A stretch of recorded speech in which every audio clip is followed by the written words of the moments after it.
right. So here we go, kids. That's it. Mrs. A's famous salsa buena. Go get it, buy it, enjoy it. It's delicious. It's amazing. And all right. Anyway, so now speaking of amazing, and well, I guess there's just no other way to put this.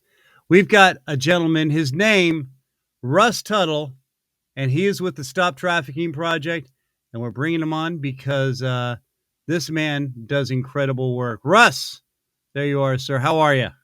Kristian, I love how you put there you're the jaywalker to stop trafficking. So not too long ago, I had this guy come up to me and he was saying, he said, man, I'm just so passionate about ending trafficking. I'm like, really? That's awesome. And he was like, yeah, he said, I live in this community where it's just rampant. And I want to ask you about, what you can do to help us stop it. I'm like, man, absolutely. We're like connecting on these levels. And he goes, yeah, man, every time I see somebody walk across the street and they're not in the crosswalk, man, they're trafficking. I'm like, dude, what the thunder, man? No, that's jaywalking, not trafficking. And I had to like pop his bubble up and realize he is actually not an expert in the crime of trafficking, human trafficking, sex trafficking, domestic sex trafficking. He's just a busybody trying to keep people in the crosswalk. So it's two totally different things. So your title there, Jaywalker to Stop Trafficking, is just perfect. I know you've never heard that story before, but that's the sad reality. And yes, because a lot of people, again, they hear trafficking and that's really what they instantly think of, isn't it? I mean, do you get a lot of confusion with that? Yeah, so much. And a lot of people get confused over human trafficking versus human smuggling.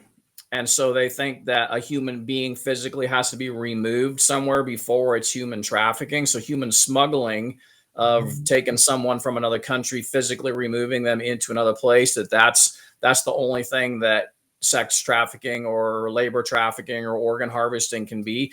And in reality, human trafficking, you don't have to move a body around, right? So that's where years ago I discovered that my perspective changed, because I realized like there's a potential level of exploitation in every zip code in America, potentially, because when we have a new perspective, things change. And so the reality is that what we started discovering years ago is that there's actually students, American kids protected by American law, having some of the most horrific things happening to them. And so years ago, I thought, now somebody's got to do something about this. And I know there's many organizations doing a lot of things, but our lane where we decided to land was not in the crosswalk, right? Crossing the street carefully.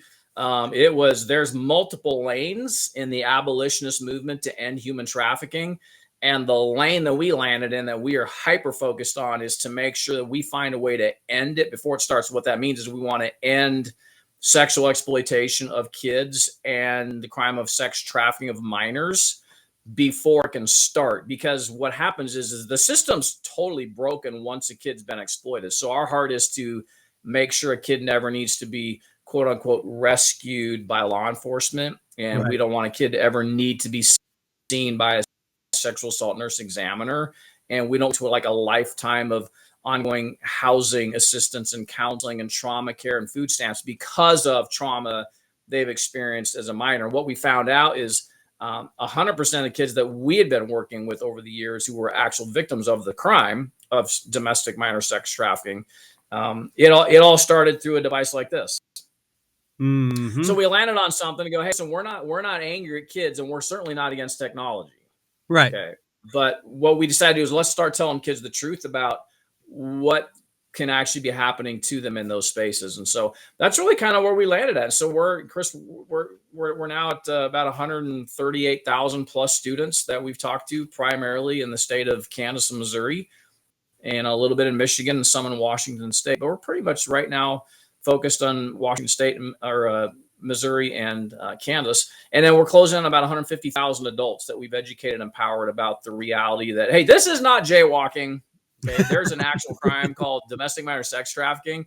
And that just not speeding in the school zone. This is not that. No, it's sometimes that perspective can just turn everything around and just change everything for helping people understand. So, and then when it comes to students, a lot of times I think adults are just constantly like bombarding kids with like, be safe online and don't do this and don't do that. You shouldn't have this app and shouldn't do this and shouldn't do that. After a while, I'm just telling you, kids are tuning that out. And so we've really been blessed with favor to go into public schools and appeal to kids where they actually live. And when they can tell that we authentically are not angry at them and we really aren't against their technology, I'm telling you what, some of the most heartbreaking stories, but also some of the most rewarding and oftentimes, honestly, really hilarious things happen when kids realize that, you know what, I can be the hero in my own online story. Like, I don't want to be exploited in this way. I don't want my friends to be exploited in this way. You know, I was tough story. I was recently in a school just a few weeks ago, and obviously I don't name the community or where it was at to protect them. But I started the day, and what we do when we come into a community is the night before school assemblies, we pull together people who are associated with that school. So law enforcement and medical professionals and counselors and the faith community and kind of the y'all come, moms, dads, parents, foster parents, then business leaders, community leaders, legislators, and then of course school personnel. So we invite them to come together to help them understand what's actually happening to students online. Because the difficult truth is there's three kinds of people. There are perverts, and there are predators, and there are pimps, and they are preying on our kids when they're online. So we educate and empower them to become trusted adults in their community. The next day, or however many days it takes, depending on how large the community is, then we do age-appropriate student assemblies. It's all about online safety, right, in the context of trafficking. So kindergarten, first and second grade, that's the first age grouping, then third to fifth, then sixth to eighth, then ninth to 12th. As it goes in progression, the more deep we go into the content. So one interesting thing happened a few years ago. So I got done doing a elementary age presentation for kindergarten, first and second grade. And so the highlight of that is there's an animated movie about my dog Bandit. And Bandit is a miniature Australian Shepherd. And he is just an amazing dog. But even as amazing as he is, even though he will stay in my front yard without moving, when I take him on a walk or run, I put him on a leash. Why do I do that? Because of perspective, right? It's not that I don't trust my dog Bandit. I can't trust the environment. I can't trust that person driving around isn't going to do something and maybe hit my dog. If I've got him on a leash, he's safe. So it's kind of with that understanding, this animated movie appeals to the hero in kids. So I had this adorable little girl walk up to me in kindergarten, and she looks at me and she goes, "Are you a badult?" And I was like, "A badult?" Like, so little kids get really excited sometimes. They can't. So she meant to say, "Are you an adult?" And it came out badult. So I was like, "Why, yes, I am. I'm a badult." And so I thought that's the most adorable thing ever. And so over the years, it's been really crazy because I've now had 39 little kindergartners call me a badult. So I've now incorporated that into our assemblies. It's like, let's take a learning moment, right? So now when we go talk to high school kids and we use a cinematic movie experience with a live facilitator. Okay. And the cinematic movie experience is about, it's telling 5 victim survivor stories. Okay. And we're protecting their identities, but we're talking to kids about the realities of what happened. So Amy was 12 when her online exploitation started. Samantha was 13, and she met a complete stranger in person she thought was the same age. Brian was 14, and he ended up with naked pictures online because he met this amazing female. Well, it wasn't an amazing female; it was someone sextorting this kid. So your audience needs to know that the crime of sextortion has increased 18,000% from 2023 to 2024. That's not like a little 18%. No, it's 18,000. 18,000. So that was 2021 to 2023. So those are National Center Missing Exploited Children statistics. So they're measuring those things. And so an 18,000% perspective goes, okay, this is certainly not jaywalking, right? This is like something real. And it's the information highway through here. And kids are half brains. I got shocking news for your audience. They're half brains. Okay, I'm not making fun of kids. I'm not putting them down. The science of the brain's not going to be developed until they're 25 years old. Yeah. So there's actually a point in our assemblies where we talk about the science of the brain. I don't do it for the really little kids, kindergarten to second grade, and I don't do it for the high schoolers because high schoolers are too cool to do this. But man, the 3rd, 4th, and 5th graders and the 6th, 7th, and 8th graders, they love this part of the assembly where we stop and I say, make a scientific statement to your friend. Look them in the eye and tell them this: you're a half brain. And they do it. And you know what happens? They start busting up laughing. and chaos breaks out for like 30 seconds in these all school assemblies. You know, anywhere from 100 kids to 1,500 kids, whatever the size of the school is, and they're busting up laughing because they're calling each other half brains. Why are they laughing? Because they're half brains. Well, we're not making fun of them, and we're not putting them down. We're helping them realize and understand that, listen, the reality is the things that you are encountering in your online life, you're not equipped to deal with that in this half-brain stage of life. And so you combine that with this, hey, everybody needs a badult. And so a badult is a trusted adult. There you go. So it softens the blow for a high schooler to say, listen, when you've made a mistake online, and we don't say if you're going to make a mistake, it's when you make a mistake. Who's your adult? Who's that trusted adult in your life? Who's the person who's going to say, you can't cross the street just jaywalking. Okay, you got to be in the crosswalk. Okay, this information highway of online space, big tech is not the friend of our kids. The algorithms that they on purpose put into these devices, we've got kids doom scrolling. Honestly, I'm not gonna lie to you. I'm worried about TikTok not going away. It's still here. Guess what? The algorithms haven't changed. Just because it's coming under different ownership now in America, the algorithms have not yet changed. And their own internal documents reveal that there is, on purpose, within 35 minutes of using TikTok, there's an addiction phase that kicks in within 35 minutes. Yeah. And the number of people, I can't even imagine being on there for 35 minutes. Yeah, and so kids on average are on there hours, right? Yeah, they're on there in hours. So the addiction. So if you're one of those perverts, pairs, or pimps who's preying on kids, then all these different algorithms that are feeding into these different things that kids are coming addicted to, that is their new playground. So we say at the Stop Trafficking Project, when it comes to sex trafficking, okay, it's not jaywalking, it's not being the crosswalk, and it's also, when it's real sex trafficking, it's not the creepy vehicle and an abduction. Right. Yep. It's not about a creepy vehicle and abduction. No windows. That's right. It's all about life online and seduction. Right. And that's why we developed our strategy to go into schools. We're not angry at kids. We're not against the technology, but we're going to tell them the truth about, man, when you're online, these are things that are happening because so Amy's 12 gets exploited online. Samantha's 13. Brian, who's 14, takes his clothes off, sends the picture, which is 18,000% extortion. He ended up, interestingly enough, $18,000 on his dad's credit card trying to keep his pictures offline. And the people who had his pictures, they still shared all of his pictures anyway. And now I got a kid who's going to die by suicide. So who's his adult? It's just one thing leads to another, just a downward spiral all the way through. It's this downward spiral. Yeah. So in the cinematic movie, we show the middle school and high school. So you've got Amy's story, you got Samantha's story, you got Brian, so you got Jean-Jacques' story, who's 16, and he was on Facebook and starts exposing himself to a female on the other end. And as soon as he exposed himself, the screen goes blank. And they start sending him a message, we're going to show this to your mom. Who is this where you live? And then Natalie is 18. So we got from 12 to 18, and we're covering their stories in the cinematic movie experience. Because guess what? Kids know this is real. And Natalie's thing was she's 18, so she's technically old enough. And so she's sharing pictures with an older guy who's going to send her an allowance. But what he began threatening her with was everything was happening through Snapchat. And her, so even as an 18-year-old, she's still a half brain. She thinks everything I'm doing is going to disappear.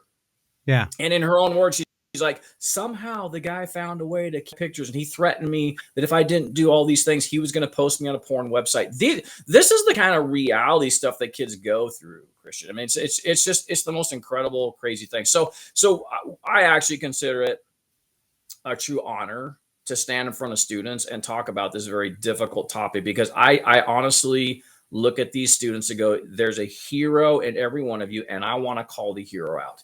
So, hey, if you're going to cross the street, do it in the crosswalk. You're a hero. Don't go through busy traffic. When it comes to this device and your online space, you know what?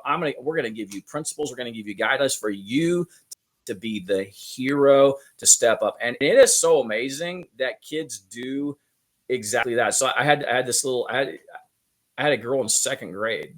Yeah. And at the end of the assembly with this animated movie talking about My Dog Bandit, she comes up and she tells me, and she shows me her phone. She's on an adult dating app, and she's got 17 adult men who are trying to get her to take her clothes off and send pictures and meet in person. A second grade girl. You want to know where she learned the behavior? From her 10th grade sister. Oh, dude. So when I'm telling high schoolers that story, It's like Yeah, the quit littles sharing are your looking up phone. to you, right? So Yeah. what happens is kids get super motivated. So I recently had I had a bunch of 8th grade girls come up to me at the end of the assembly. And they said, you have just motivated us. So we're going to make some different changes online. And here's what we did recently. So this was a school I'd been a couple of years in a row, right? And so they came to me and said, okay, Mr. Toe, we've got these 8th grade boys, and they've just been bombarding us and bugging us for hot pics, right? They're trying to get Right. these girls to take revealing, sexually explicit pictures, videos. And they said, we just got so sick of these boys asking for these pictures. They said, we finally gave in, and my heart sank. And they said, and we took the pictures, and we're going to show you. I'm like, no, you no. Like, and they're like, no. They're like, no, it's not that. So what these girls did, okay, 8th grade girls, half brains, but they'd been told the truth. They went to the grocery store, and they bought a bunch of Hot Pockets, the little pizza things, Hot Pockets, and they put them in the microwave. Oh, no. And you talk about something in your 9 to run to stop the whole microwave thing. I'll say, so these girls on purpose, they tripled the amount of time that the instructions said to put the Hot Pockets, and they just about burned the house down, right? So what they do is they got these Hot Pockets just like smoking on fire, and they pull them out and they take pictures and videos of these Hot Pockets. So you got these steaming Hot Pockets, and they said they send the pictures to these boys, right? And they go, hey, here's your hot pics. Like, and I'm like, that's a hero move right there, right? I mean, that is ingenious, is what that is. that is, and they're half brains. But what's the difference? So, but the right half of the brain was working on that part, so that's right. That's a good. That's right. And the difference is a adult, right? A trusted adult stepped into their space, and they sent those pictures, and then they went to a couple of adults in the school. They went to their counselor, they went to the school resource officer, and they said, these boys are driving us crazy, and here's their names. Yeah, good. And we have blocked them, and we deleted them, but not until we had some fun, right? Yeah. We took these pictures, these Hot Pockets, and we sent them. And I'm like, that's a hero move, not so much on the girls' part, but on the girls' part, but not so much on the guys' part. The cool part is because so what happened? The boys all of them have porn addictions that they stumbled into in young ages, right? Right. Because the algorithms are happening. They actually think like this is normal, fun behavior. So when those adults, those trusted adults, were able to step into those boys' lives as well, they were actually able to reconcile that situation over some time, help the young men step into heroes of self. Because have they continued that pattern, they would have become those perverts or predators themselves, potentially. The worst case scenarios, pimps, right? Or that would be an extreme thing. So that's a thing to encourage, like, your audience to go, okay, this is deep and dark and ugly, but when I'm out there with kids, there's a lot of fun that happens. Yeah. No. And again, those boys could have ended up on the wrong side of all of that anyway, with their porn addiction and whatnot, getting triggered.